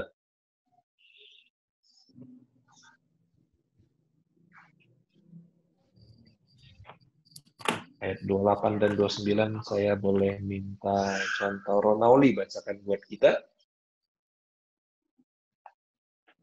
Ayat 28 dan 29 ya. 28 sampai 29 ya. Ya. Sebab yang disebut Yahudi bukanlah orang yang lahiriah Yahudi, dan yang disebut sunat bukanlah sunat yang dilangsungkan secara lahiriah. 29. Tetapi orang Yahudi sejati ialah dia yang tidak nampak keyahudiannya, dan sunat ialah sunat di dalam hati, secara rohani bukan secara hurufiah. Maka pujian baginya datang bukan dari manusia, melainkan dari Allah. Oke, thank you, Ronauli. Nah, saudara, apa makna yang bisa kita tarik dari sini? Apa yang bisa jadi poin ya yang kita bisa lihat ya? Silakan. Atau mungkin Bapak Ibu ada yang bingung tentang sunat, maksudnya apa ini? Ya, tentang kata sunat dalam hati, ya, maksudnya apa sunat dalam hati gitu contoh mungkin ya, ada yang masih bingung. Ya, sunat secara rohani itu yang seperti apa? Atau bagaimana? Ya, mungkin Bapak Ibu ada yang mau bertanya, coba silakan bertanya supaya nanti contoh Eka jelaskan lebih jelas lagi gitu ya. Karena ada yang belum tahu tentang sunat, maksudnya sunat apa ya? Sekilas ya. Atau sunat mungkin itu kan, contoh Eka jelaskan tentang sunat ya. Sedikit tentang. Jadi sunat itu kan satu tanda tadi ya yang dibuat perjanjian dengan antara Allah dengan Abraham, tapi juga itu diturunkan kepada orang Israel dan juga orang Yahudi ya. Satu tuntutan untuk disunat ya sebagai satu perjanjian dengan Allah ya. Dan itu menjadi satu kebanggaan buat orang Yahudi. Oh, kami ini disunat. Berarti dari kecil ya kami sudah jadi satu ya kami sudah dapat satu tanda ya bahwa ini adalah kami orang Israel, pilihan Allah. Kalau boleh saya ibaratkan ya dengan kita orang Kristen gitu, ibarat ini baptisan. Kalau saya boleh ibaratkan. Jadi itu satu tanda. Kalau sunat tadi menandakan mereka itu orang Israel, orang Yahudi, baptisan kan menandakan kita ini orang Kristen, ya. Nah, jadi itu satu penanda kita itu bisa disebut Kristen, sama seperti ya kalau di mereka itu sunat. Nah, yang disampaikan Paulus di sini kan yang dipentingkan berarti sunatnya itu bukan sunat lahiriah tapi sunat dalam hati. Nah, kira-kira hal apa yang saudara bisa tangkap dari apa yang disampaikan Paulus di sini? Saya stop share screen supaya bisa lihat wajah saudara-saudari. Dan saudara juga bisa lihat wajah, saling melihat ya kita. Ya saudara, apa yang saudara temukan di sini nih? Kalau tadi saya ibaratkan itu baptisan. Kemudian kalau saya ibaratkan tadi Taurat itu soal ibadah. Ya, ketaatan pada Tuhan melalui ritual ibadah minggu. Nah, saya pancing sedikit ya, saya pancing sedikit di sini. Di sini kan dikatakan bahwa yang disebut Yahudi itu bukan orang yang secara lahiriah Yahudi, yang disunat gitu ya, yang secara lahiriah juga disunat. Nah, apakah kita yang Kristen itu sudah pasti Kristen? Ya, nanti di Faith Dialog minggu depan itu temanya nyaris Kristen oleh Pendeta Bunsu gitu ya. Nah, ini bicara soal apakah kita sudah pasti Kristen sesuai dengan kriterianya Allah kalau kita itu satu sudah rajin ibadah dan yang dua sudah dibaptis. Nah, apakah itu jadi satu tanda mutlak kita itu jadi Kristen? Silakan, ada yang mau sharing, ada yang mau jawab.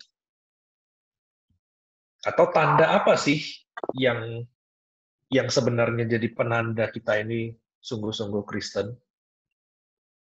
Kalau seandainya jawabannya ya bukan soal ibadah, bukan soal baptisan, ya coba saudara sharing. Saya pengen dengar suara saudara-saudari. Ya, di sini ada jawaban. Ada tiga pertanyaan ya. Mungkin saya akan membacakannya untuk kita semua ya. Yang paling bawah dulu boleh, contoh. Ya, oke. Ini kayaknya ini ada saling kaitan ya ini. Jadi mungkin saya lanjutkan dari pertanyaan yang orang tua ya. Berbicara tentang saling menghormati antara orang tua dan anak. Apakah menghormati ini bergerak secara dua arah? Anak menghormati orang tua dan orang tua menghormati anak. Karena dewasa ini di masyarakat mengatakan bahwa anak juga punya hak-hak individual yang harus dihormati orang tua. Karena dewasa ini di masyarakat mengatakan bahwa anak juga punya hak-hak individual yang harus dihormati oleh para orang tua, seperti hak privasi dan sebagainya. Saya coba menjawab bahwa Tuhan lebih memuji dan senang dengan orang yang melakukan dan menjalankan kekristenannya daripada hanya bilang kalau kita ini Kristen. Nanti jawaban yang saya ditanyakan ya. Salah satunya pandangan ya Tuhan lebih memuji dan senang orang yang melakukan dan menjalankan kekristenannya daripada hanya dibilang kalau kita ini Kristen. Ngaku-ngaku gitu. Kalau dua pertanyaan yang di atas ya secara singkat ya kita tetap perlu menghormati orang tua dan orang tua juga perlu menghormati atau menghargai, mengasihi sih lebih tepatnya. Mengasihi salah satu poinnya kan pastinya juga menghargai dan menghormati. Jadi tentu saja ini hubungan timbal balik ya. Dan semuanya juga keduanya harus didasarkan pada kasih ya. Jadi bukan cuma kamu harus hormat pada saya tuntut kamu untuk menghormati saya, kamu kan anak saya gitu kan. Tentu saja harus didasarkan pada kasih. Itu jawaban singkat ya supaya kita bisa lebih banyak bahas di pertanyaan di ayat 28 dan 29 ini. Nah, saudara, kembali lagi ya. Apa tanda yang nyata ya kita sebagai orang Kristen? Kalau seandainya tadi di ayat 28 29 tadi dikatakan yang penting kan bukan soal yang lahiriah, gitu ya. Yang lebih penting bukan lahiriahnya tapi yang yang rohani itu. Nah, kalau begitu bagaimana tanda kita ini jadi orang Kristen? Apa hal-hal yang bisa menunjukkan, kamu itu Kristen? Jadi satu kan pandangan, ya melakukan atau taat kepada kehidupan kekristenannya.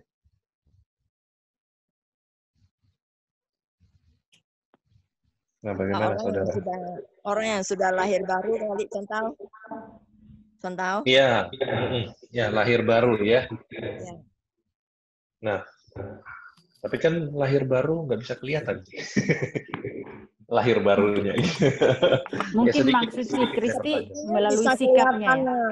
Ya betul. Dengan lahir baru dia orangnya berubah, ya kan. Mungkin dulunya dia emosional, sekarang jadi penyabar gitu kan. Jadi gerak-geriknya dari kelakuannya orang dapat melihat, wah ini udah berubah, berarti dia lahir baru semenjak dia jadi Kristen begitu.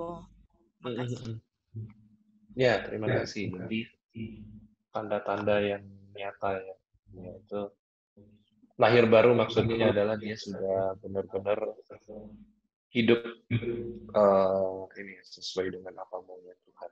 Nah, yang lain coba apalagi yang bisa jadi tanda kita ini sudah Kristen, tanda rohaninya.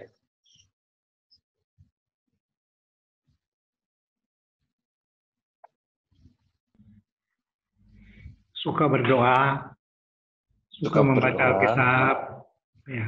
Itu yang kelihatan. Itu kan kelihatan. Lalu Sabar. dari suka berdoa dan suka membaca Alkitab diwujudkan dengan perubahan dalam hidup sehari-hari. Ya, terima kasih Santo Agus. Ya, saya pertajam lagi ya tentang ini ya. Suka baca Alkitab dan suka berdoa, saya suka dengan istilah sukanya itu, ya. Atau di dalam Mazmur 1 itu kesukaan, hasratnya. Jadi bukan hanya sekadar jadi kewajiban, oh saya wajib, karena saya Kristen maka saya harus baca Alkitab, karena saya Kristen saya harus berdoa, tapi memang ada satu kesukaan, sukarela untuk melakukannya, dan itu jadi satu kenikmatan. Saya pikir ini satu hal yang penting. Kerinduannya contoh. Iya, betul sekali. Ada kerinduan, ada hasrat. Ya. Iya. Jadi ini juga bisa jadi satu tanda evaluasi bagi kita ya. Selama ini kita baca Alkitab dan berdoa itu terpaksa atau sukarela? Kalau kita masih ada tanda-tanda rasa-rasa terpaksa, jangan-jangan itu satu tanda kita ini masih mencari yang lahiriah dan bukan yang itu apa namanya, bukan yang rohani. Jadi ibarat macam mungkin seperti kita haus air ya gitu ya, pingin aja mau baca, pingin aja mau doa, atau gimana contohnya? Satu kehausan ya. Satu kehausan. Saya pikir ini ya, itu kan satu relasi dengan Tuhan.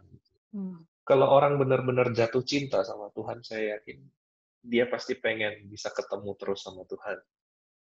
Satu dosen saya pernah nanya di kelas seperti ini, kalian percaya nggak bahwa Tuhan itu mengasihi kalian? Percaya gitu. Kalian sungguh-sungguh percaya nggak Tuhan itu begitu kasih sama kalian, begitu ingin ini punya relasi sama kalian? Percaya. Kalian pengen nggak sih langsung ketemu dengan Tuhan gitu, untuk bisa ngobrol sama Tuhan, bisa ketemu sama Tuhan muka dengan muka? Oh pengen. Kalau seandainya, kata dosen saya, kalau seandainya saat ini juga Tuhan bilang, mau nggak kamu ketemu saya gitu. Berarti langsung kembali ke rumah Bapak. Wah, itu jadi satu hal yang ya di kelas kami ketawa gitu. Wah, ternyata ujung-ujungnya pertanyaannya gitu, gimana kalau Tuhan saat itu juga manggil kamu pulang? Tapi satu pembelajaran juga, apakah kita benar-benar punya kerinduan untuk bertemu dengan Tuhan sampai pada titik seperti kalau bisa kayak ya hari ini juga, saat ini juga bisa ketemu sama Tuhan. Wah, satu hal yang punya hasrat ya. Nah, tapi kan kita nggak boleh mengakhiri hidup kita ya. Jadi kita ketemu Tuhannya secara virtual dulu. Secara virtual melalui doa, melalui baca Alkitab ya. Di situ kita bisa ketemu Tuhan, ngobrol sama Tuhan ya. Bisa muka dengan Tuhan. Sambil kita menantikan suatu saat nanti kita bisa benar-benar punya pertemuan yang indah dengan Tuhan. Ya, dan tadi Yerusalem, juga ada, ya. Satu lagi tadi ada juga jawabannya, kita punya buah roh, ya ini satu juga penanda. Ya. Nah, sekarang saya pengen balikkan pertanyaan ini. Ya, kalau seandainya yang Tuhan pentingkan itu tanda-tanda rohani, apakah masih perlu tanda-tanda lahiriah seperti tadi, kalau saya ibaratkan sunat itu dengan baptisan, apakah kita orang Kristen masih perlu untuk dibaptis? Ya? Dan juga Taurat tadi saya ibaratkan dengan ibadah, apakah kita masih perlu ibadah secara komunal? Coba, saudara. Kalau tanda sebagai Kristen yang sesungguhnya itu adalah tanda-tanda rohani, apakah yang jasmani ini masih perlu nggak kita jalani? Atau jangan-jangan sudah nggak perlu lagi? Coba, menurut saudara bagaimana? Kalau perlu kenapa? Kalau nggak perlu kenapa?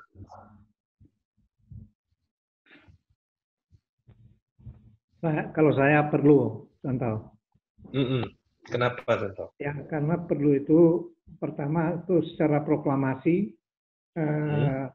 Kalau misalnya keluarga saya belum percaya, waktu saya mengikuti sakramen baptisan, maka secara langsung saya memberitahukan kepada mereka, begini loh, kehidupan sebagai orang Kristen, antara lain menjalani sakramen baptisan. Jadi mereka udah tahu, itu ciri pertama.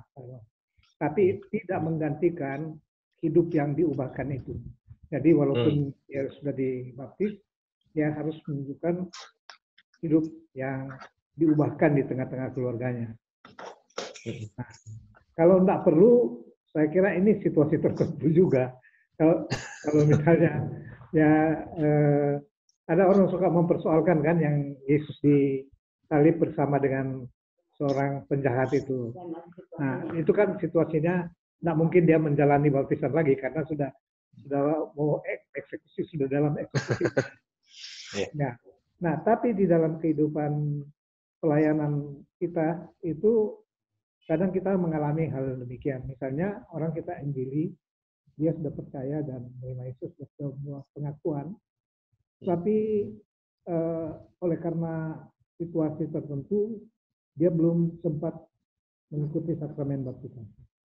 Nah, dalam pemahaman saya, sebagai orang yang melayani dia dan dia telah mengaku secara iman ya, dalam hati dan dalam mulut dia ucapkan, dia percaya pada Tuhan Yesus, maka sebenarnya dia sudah diselamatkan, sudah memiliki hak sebagai anak Allah. Cuma secara proklamasi memang perlu itu. Kalau misalnya dia masih memiliki kesempatan, ya kita tuntun dia, kita bina dia untuk kemudian di gereja dia bisa membuat pengakuan itu melalui baptisan atau pengakuan iman. Ya.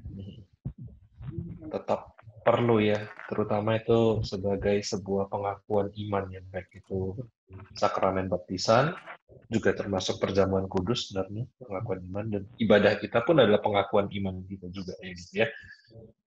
Nah, ya saya pikir itu jawaban yang kita perlu untuk sama-sama pikirkan gitu ya, bahwa memang untuk tanda sebagai orang Kristen yang sejati itu harus berasal dari dalam hati gitu ya, dalam rohani. Tapi yang tanda-tanda lahiriah itu juga tetap perlu ketika itu kita punya kesempatan. Ya, memang kalau seandainya nggak ada kesempatan, ya apa boleh buat gitu ya. Kalau si penjahat tadi dikatakan kan sebenarnya karena dia itu nggak punya kesempatan. Ya. Seandainya kasusnya kita lagi nginjilin orang lewat telepon dan kondisinya memang lagi gawat gitu ya, dan dia nggak ada pendeta yang bisa jangkau. Ya, Injil itulah yang kita utamakan. Tapi kalau seandainya ada kesempatan, saya pikir tetap itu perlu ya untuk menyatakan iman. Dan satu pertanyaan terakhir sebagai pertanyaan penutup. Ini kembali lagi kepada judul dari perikop ini ya. Hukum Taurat dan Sunat tidak menyelamatkan orang Yahudi. Ya, hukum Taurat dan Sunat tidak menyelamatkan orang Yahudi. Nah, bagaimana dengan tanda-tanda lahiriah tadi, ataupun dengan hal-hal yang kita katakan, oh saya kan tadi, oke lah, ini tanda-tanda yang bukan lahiriah, tanda-tanda rohani. Saya sebagai Kristen itu tadi dikatakan rajin baca Alkitab, rajin berdoa, terus yang lain juga kita beribadah dan melakukan perbuatan-perbuatan baik. Nah, apakah itu bisa jadi standar untuk kita ini diselamatkan? Apakah hal-hal itu bisa membuat kita diselamatkan? Atau apakah hal-hal itu bisa membuat kita layak di hadapan Tuhan? Coba apakah ada satu atau dua orang menjawab sebagai penutup dari PA kita hari ini berkaitan dengan ini?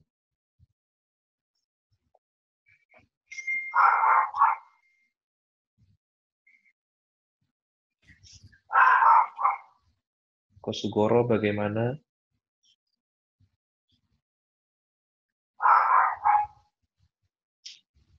Atau banyak di sini Ciasih atau saudari Linda?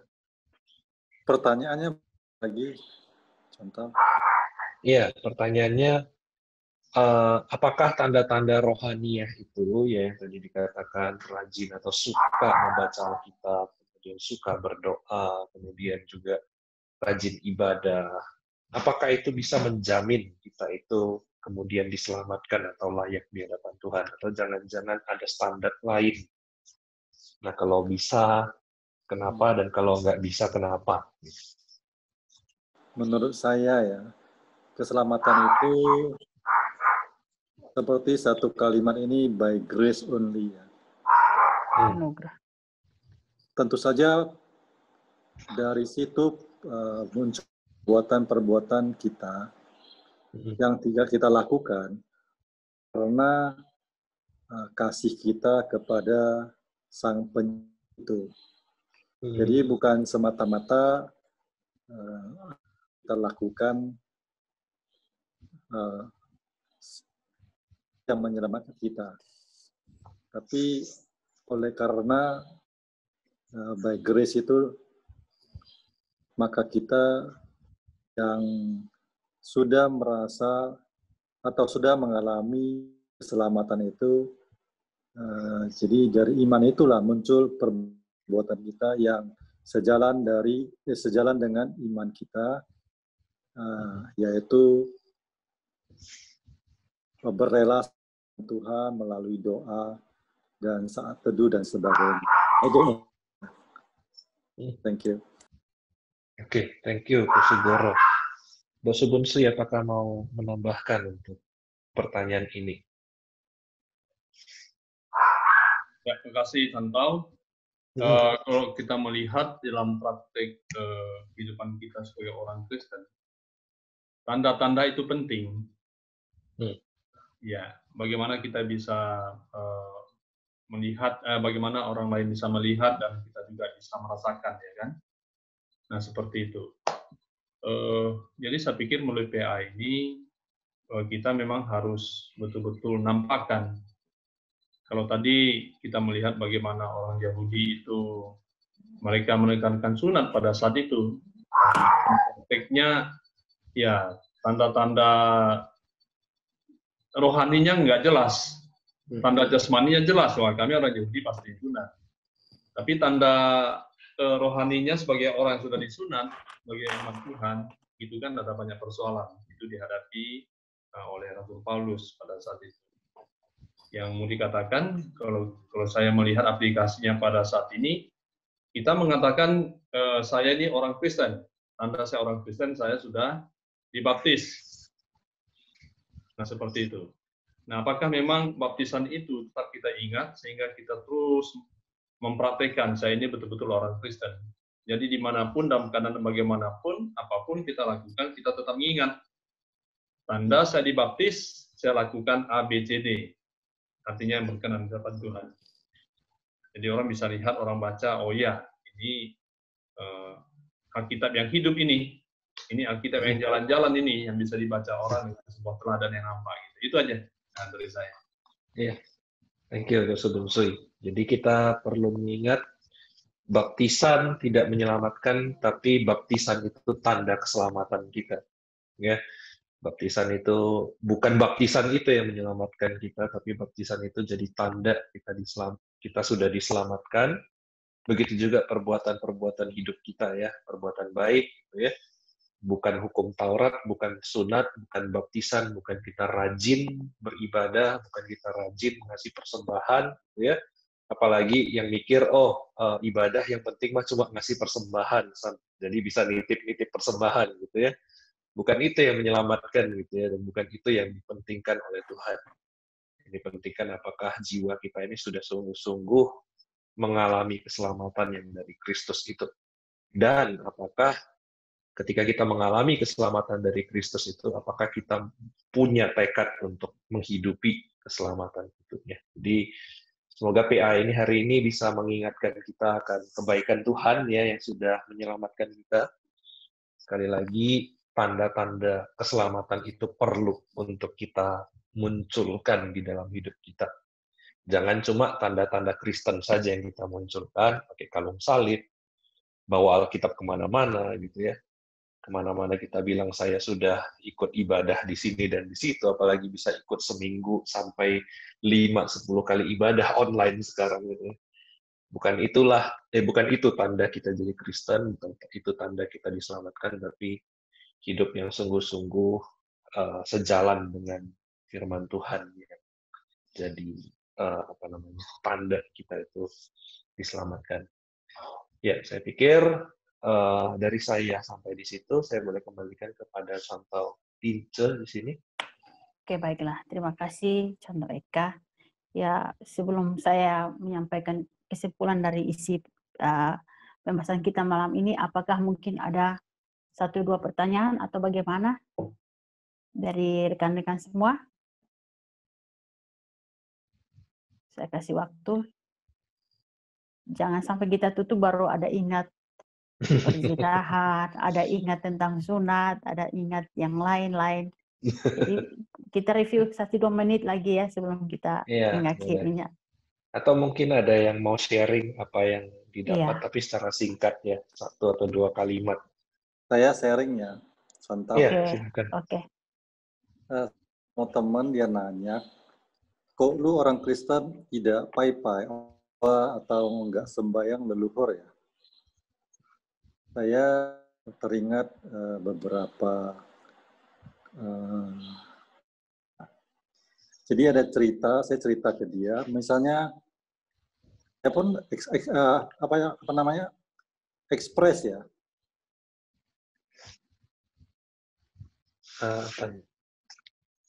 Orang Kristen nggak sembahyang leluhur. Misalnya, kok kamu ada 2 anak. Satu anak itu dia kerja di luar kota, cepat ketemu kamu. Kadang-kadang telepon setahun sekali pun nggak ada. Terus akhirnya kalau ada 2 anak itu orang enggak. Terus saat dia meninggal itu dia rajin banget nih membayangin kasih buat makam yang 2 miliar. Nah, terus ada anak kedua nih pada waktu kamu hidup, wah dia berbakti banget nih. Terus dia katakan bahwa lebih baik berbakti pada saat hidup daripada setelah mati. Terus dia katakan bahwa sebenarnya yang pegang dupa itu salah satu cara saja. Boleh juga pakai lilin, boleh juga pegang bunga. Dupa itu kan hanya satu sarana. Jadi kalau misalnya hatinya waktu pegang dupa itu dengan pekerjaannya lebih baik, atau memang dasar hati yang selalu menghormati dan berbakti pada orang tuanya. Pilih yang mana? Dia bilang saya pilih, yaitu kita orang Kristen bukan tidak pai-pai ya secara nampak dari kasat mata, tapi dalam hati itu memang ada perintah Tuhan kepada kita, dan dasar hati kita itu walaupun sejahat apa kita tidak setuju perbuatannya, tapi kita tetap mengasihi.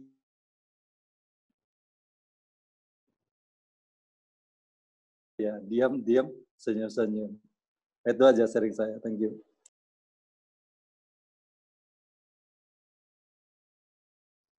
Ya, baiklah. Terima kasih Pak Sugoro. Yang mungkin ada yang lain? Terakhir satu ini.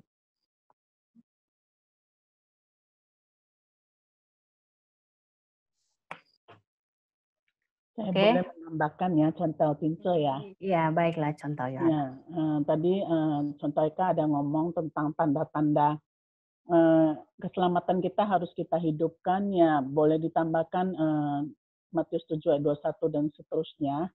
Jadi bukan orang yang selalu berseru Tuhan Tuhan itu, tapi yang sungguh-sungguh ya menghidupkanlah keselamatan itu, yaitu melakukan kehendak Allah. Betul. Dalam kehidupannya.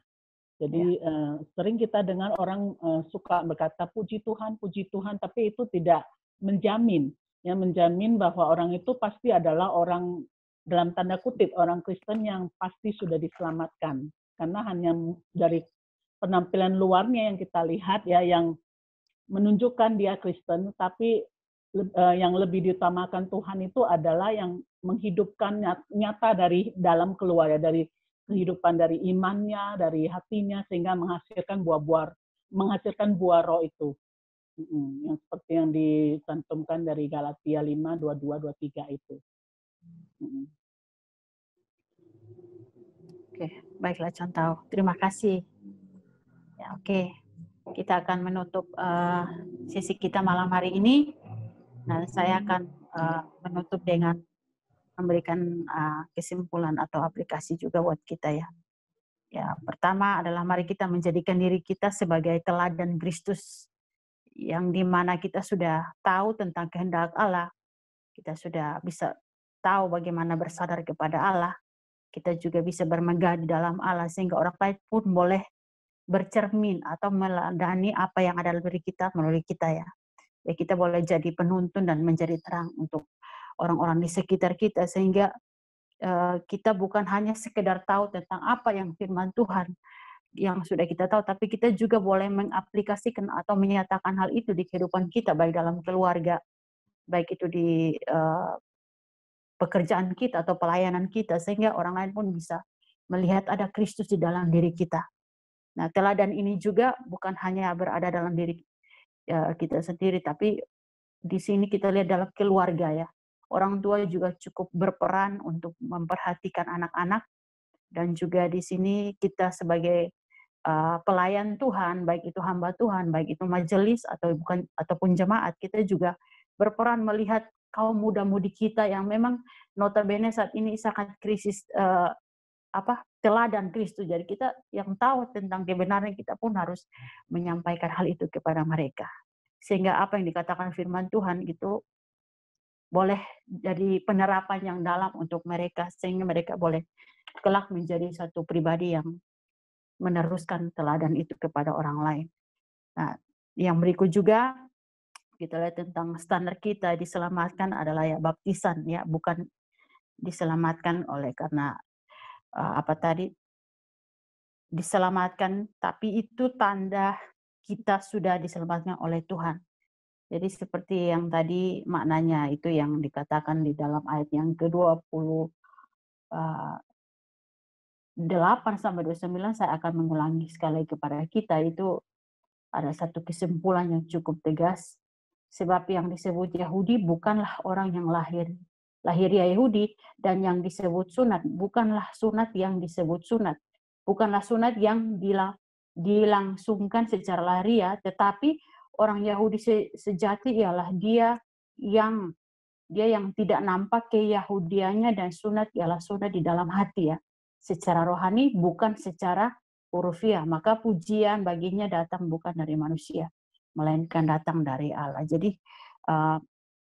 maknanya itulah ya, sunat bukan dari baptisannya, itu sunat dalam hati ya, kita ketaatan kepada Tuhan melalui ibadah ya, memiliki kerinduan atau hasrat untuk mencari Tuhan melalui doa ya, dan juga kita baca Alkitab.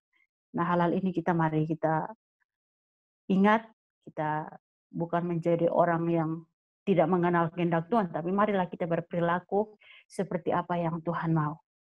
Demikian yang bisa disampaikan kami malam hari ini. Ya, terima kasih untuk semua Bapak Ibu yang sudah boleh ambil bagian dalam sharing dan juga boleh berbagi pengalaman-pengalaman bersama Tuhan. Kiranya malam ini boleh menjadi berkat buat kita. Ya, kita akan tutup dan kita minta dengan kasih Pak Sugoro ya, boleh tutup kita dalam doa. Baik, mari kita berdoa. Bapa yang mengasihi kami, kami selalu bersyukur padamu oleh karena pemeliharaanmu dan kasih-Mu pada sepanjang hidup kami. Bapa, kami ini lemah. Kami tidak apa-apa. Oleh karena itu kami selalu rindu dan haus akan melalui PA ini yang Engkau telah berbicara pada kami. Tuhan, sentuhlah hati kami dan biar Roh Kudus bekerja senantiasa dalam hati kami. Firman-Mu dan pembahasan kami ini jadi pelita dalam hati dan jalan bagi kami. Tentulah kami ya Tuhan, sejalan dan seturut dengan kehendak-Mu. Tuhan sertai kami semuanya. Hanya kami, apapun yang kami lakukan, boleh kami ini pertanggungjawabkan